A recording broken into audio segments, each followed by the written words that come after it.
Hi, Marilyn here with Cotton and Chocolate, and we're back with Saturday Sampler, piecing the tulip border for Mayfair. And this is going to be on page 7 and 8 of your pattern instructions. So we've got all the cutting done. And of course, this is the tulip border all the way around your center. And so we're going to jump right into the piecing. So first off, we're going to be making a total of 36 flying geese in six different colors. So you can see here it's A through F. So we'll go all the way through that. I already have them laid out for you. And you can see that they're in 3 different colorway. And there's 2 different colors of tulips, but they're in 3 different colorway. They're a little bit hard to see, but if you look here, like this is a flying geese, this is a flying geese, and this is a flying geese. And you'll see them a little bit easier here on the table because I have them laid out and I haven't sewn them together just exactly so that you can see it. So like here's the blue tulip, and then there's the blue tulip right there. So it's kind of tricky to the eye, but really cool when you piece it together. Okay, so let's get down to it. So you're going to take, when they say make 8 of fabrics 2 and 4 for flying geese A, this is flying geese A. So really when you cut it on fabric 2, you cut 2 5 3/4 inch squares of the base, and that makes 8 flying geese because you get 4 out of each big base and then 4 of the smaller colors. We've done a lot of these, so you should get that right now. Okay, so I'm not going to go through that in detail of each of these because it tells you.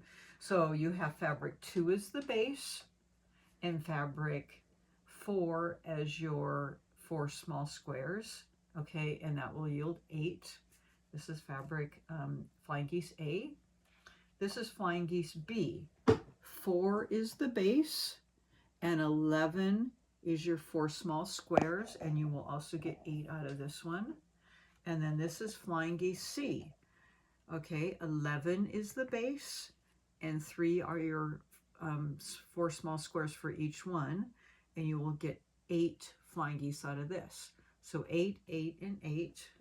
Okay, so that's makes up your first tulip, and you will be piecing these together. Okay, so you'll get 8 total of these. So let's just stop for a minute. And of course these cut down to 2.5 by 4.5, just like all of them have. So you will be seeing down below that you'll be piecing these together, and they will look like this. And how do you know that they look like that?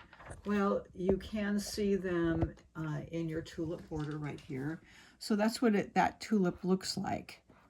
Okay, so I can see that that's my base, and then this colorway 11, that color goes to that, and then that color goes to that. So when I'm piecing it, I always turn that seam so that it goes to the non-seam side, and I would piece that one first and match it up and piece from that side.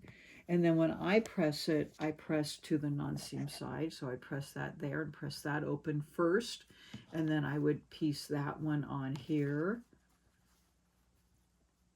So then I could have those 2 sewn together, and then I'd sew that one on, open it up, and then I'd press that way. So I'm basically pressing that direction to the non-seam piece, but always turning the seam side up so I can see where that intersection is so I don't lose those points. You know, and that makes sense. You guys have already done that, but I just wanted to point that out again. All right, and then I'm going to jump over to the next set, which are flying geese D, E, and F. So this is flying geese D. Again, 2 is the base, and 8 are your small squares. Now these you're only making 4 of, so you have 1 5 3/4 inch base and 4 3 1/4 inch squares. So you'll get 4 total. And then flying geese E, 8 is the base and 6 are your squares, total of 4. And then again, total of 4 with 6 as the base and 3 is your square.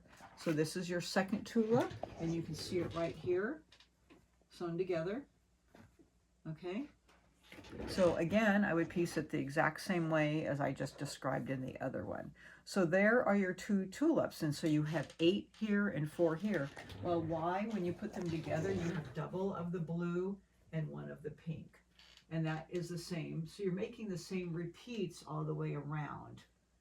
4 of those. Okay, which makes sense now that you look at it. Okay, so we have those made, and then to put them together, we have these little connectors right here. We have a connector here and a connector here, which is basically a square with 2 little connector triangles on each one to put those together, because the first thing we're working on is this center here. So in order to do that, we're taking our, what color is that? It's fabric 3, and those are those 4.5 squares, 4.5 inch squares that you cut. So you need 2 for each side, 2, 4, 6, 8, so you have 8 of them. Now the thing that you have to watch is that you're making 4 of each type with a different color in each corner. So I'm going to pull these out and have you look in them. There's fabric 6 on one side and fabric 11 on the other of 4 of them. Fabric 11 here on the right and fabric 6 on this side. 4 and 4. And it's important, let me put them back so you can see that, because in order to put this together in the middle on one side of this, that's going to match fabric 11 and fabric 6. And then on the other side, of course, there would be, oops, I'm sorry, there's our kitty here. And then on the other side of this would be another one of these flowers, and it would be over here matching that again. So you don't want to get them all with the same side, because then this is that connector. Fabric 6 goes to that fabric 6 tulip. Fabric 11 matches that fabric 11 tulip. And look at how it just seamlessly goes into there. So it extends that bottom greenery of the tulip, so it looks like it's just extending out very smoothly. And it extends out here. Okay? And then that's just actually a little square that we're going to add there. So that's just a little extension out on the side. Okay, so here we go here. So how do you do that? So we get our 4.5 inch square, and then these each are 2.5 inch squares that we're going to be adding onto each side. And then I use my folded corner clipper to be adding those on each side. And then I'm just going to be showing you how I added those. So the first one that I added, I put my square on top, and I've already sewn this one on. I have a very anxious kitty looking at the demo here. So this is it before I cut it. I'm just going to put this back and pretend that it's not cut off. So I probably believe I've demoed this before, but I'm going to go through it again. So I have my 2.5 inch square set on the corner. I'm going to line this up on the edge, take my rotary cutter and cut it off. Okay, look at how fancy that happened. And then what I do before I go to the sewing table and sew it is I take my sew line glue stick and I glue down each corner to hold it in place. And I'm going to do that for all of them. You're going to be doing 12 of them. And you certainly can use a straight pin to pin it. For me, the glue just holds a lot better. And then I'm going to sew it down. Now, I press this open after I'm done to the corner. And how do I know that it's pressed square? Well, what I do is, let me get this out of the way. I take my, I'm going to set this over the top, my wool pressing mat. And when I'm ready to press it, I set it on the corner here, or whatever you're pressing, this square. And I put it to the corner and I make sure that I'm pressing it out square. Isn't that nice and clever? I think so. Mm-hmm. Okay. Press it out. And then when I'm going to do the other one and press it out, I press that out square. So I know that it remains a nice square block. Okay, let me get that out of the way. So then you're ready to put this on the other corner. Well, because it just goes in the opposite corner, you just flip it to the other side and I line it up. Now, how do you remember, if you don't use this very often, how to cut it? Well, you look at the picture and you see the direction. Now, if I don't remember how to place my ruler, I can do a folded turn first so that I know the direction, and that way I know where to place my ruler. Have this exactly on the edge, and then I say, oh, okay, there's my fold, and that's the side where the cut's going to be. Or I can take a light pencil and mark it just to remind myself where it goes. Now, I'm going to just bring this up as a, thought for you. Let's say that I can't turn this and do this in the same direction. Let's say that this is a block because we're going to have one where this has to go on the opposite side and it has to turn this way. I can't flip it and do it this way. It has to go a different direction. Okay, it has to turn a different direction. Let's say I just had to do it here. It couldn't go there. How do I do one this way? Okay, or a different direction. Sometimes I have to turn the block sideways to go that way. Okay, so you have to make sure, like, so if I had to turn this block and, if the block's going this way and it's going there, of course I know that I can turn it there. But what if this has to go this way? How in the world would I do that? Well, you turn it here, and you can always go that other way or the other direction if I know it has to go that. If it has to go that direction, how do I do that? Well, would it go that way? Yes. So I can always check and know how to turn the block. So I always check myself before I'm going to cut it. So I just set it here. I'm going to make sure that it's lined up. I know where my cut's going to be. And then I'm going to put it on here. And then find my rotary cutter. And then it has grippies on it so it won't slip out of the way. I don't think I have it lined up perfectly, but there we go. And then I make sure that I'm lined up evenly around that edge and on the bottom at 2.5. And the reason that you have to do this second, you have to put this one on and press it over because I'm going to be cutting through a little bit of the first block. So that's why you have to do this after you add the first one on, because it's cut through a little bit of the first block. Now, I will then take a dab of the glue and just put it a little bit in the corner and a little bit on top to hold it. And this is water-soluble glue. It won't muck up your needle, and it does wash out, and then this folds away. And then the nice thing about this is that it has an indent here, and the indent is at 1/4 inch. And that's what this indent is for. And so when you put it under your machine here, it's at the perfect 1/4 inch, so that when you sew it,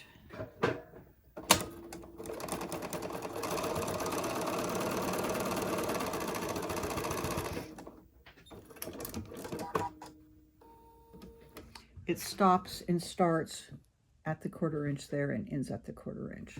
And then when I press it open, like I was telling you, this isn't my wool mat, but I would set it right in the corner there and make sure that when I press it open, I'm pressing it so that it's a perfect square. And the nice thing about this is that then again, you have a perfect 1/4 inch. So that's just a little bit of information on adding using the folded corner. And the folded corner clipper does a lot of other things, including assistance with bindings and other things, and it has it in the booklet that comes with the ruler. Okay, so enough about that. So you have this piece here, and then you're going to add a 2.5 by 4.5 inch strip onto the top of that. But I don't add it this way. I'm going to flip it over here so that I see my intersection on this side, and then I'll sew that on, and then I would press it towards the smaller piece. Okay, so the very last piece of the puzzle for our tulip border are the end caps. And so you have 8 of these 2.5 by 4.5 of your fabric 3s and 2.5 inch squares of fabric 11. But you need 4 of each going opposite directions of these fold-in flip squares that we just demonstrated, and those are going to finish off the ends. So mirror images, 4 of each. I've done just one to demonstrate it. You'll make those, and then you're going to top it off with a 2.5 inch of fabric 2. So I'll just show you where that goes. It will go on the end here to cap that off, and that piece there, and where you see it is just, like I said, it's just the end cap. So you have that strip right here, and then that little strip right here. So that just finishes out. So you have these as kind of the setting, little like big sashing, I guess, to finish out the tulip there, and then that little end cap finishes out the tulip. So that's your tulip strip, and you need 4 of those all the way around. So you're going to make 4 of those, and your rose should measure 6.5 by 24.5.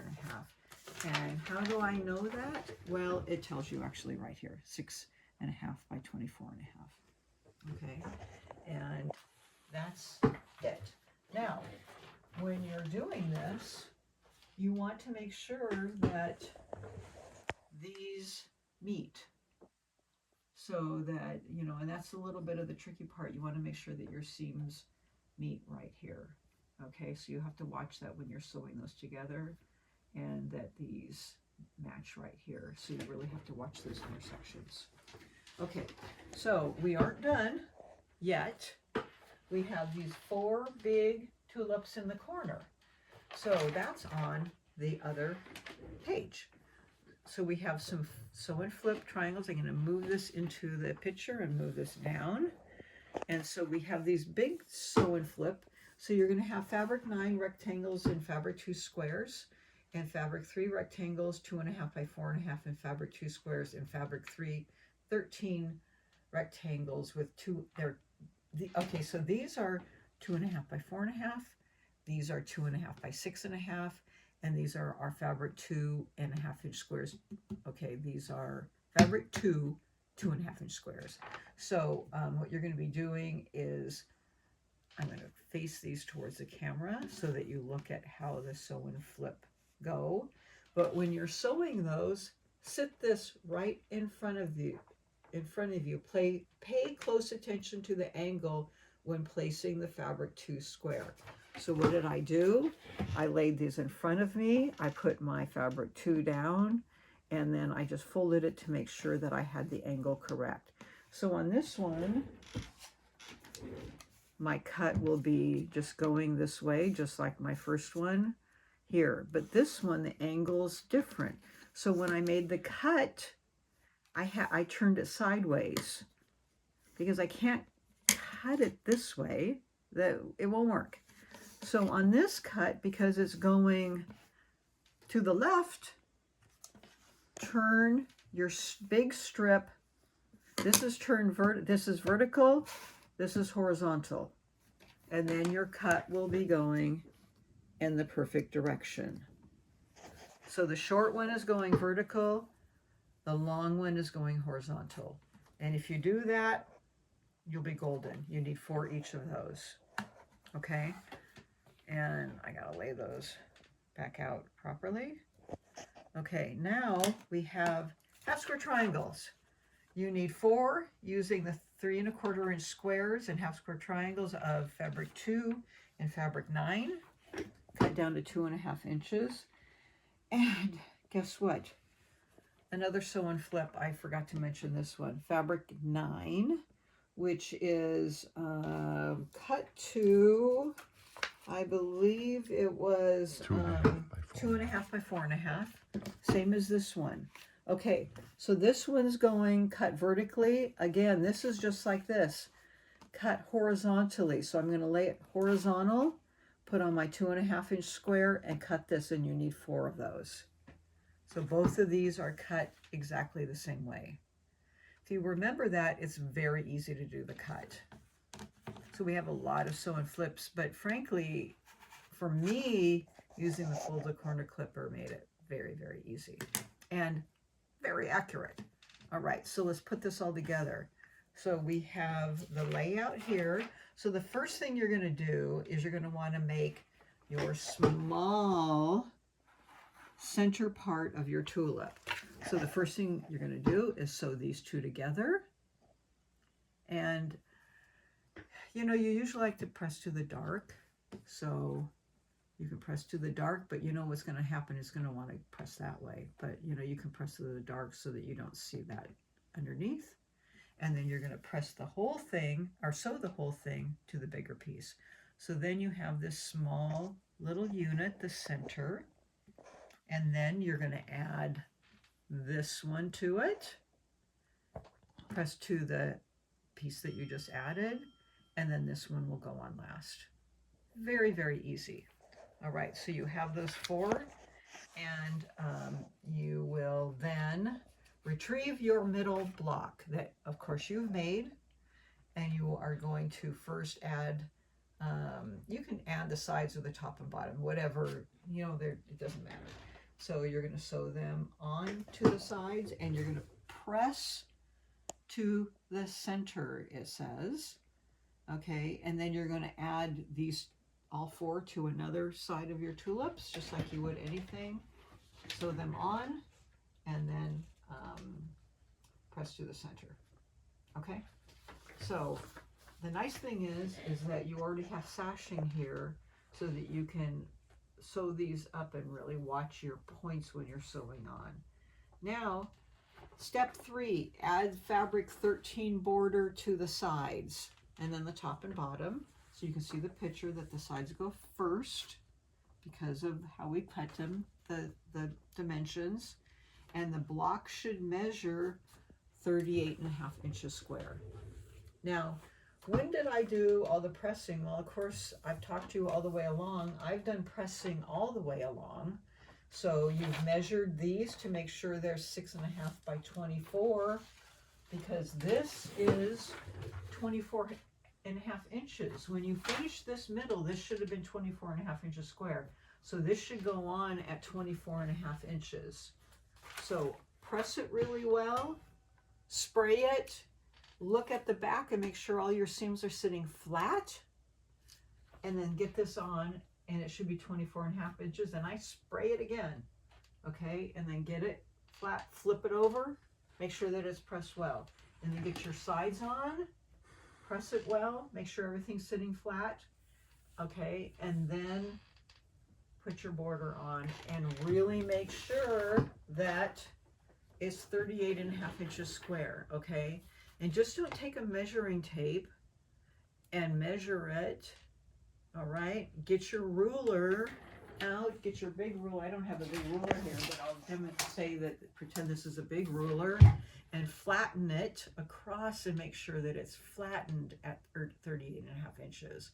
Make sure it's compressed and measured. If you have a big ruler, even better. Big square ruler, that's even better. But you know, use what you have, but flatten it.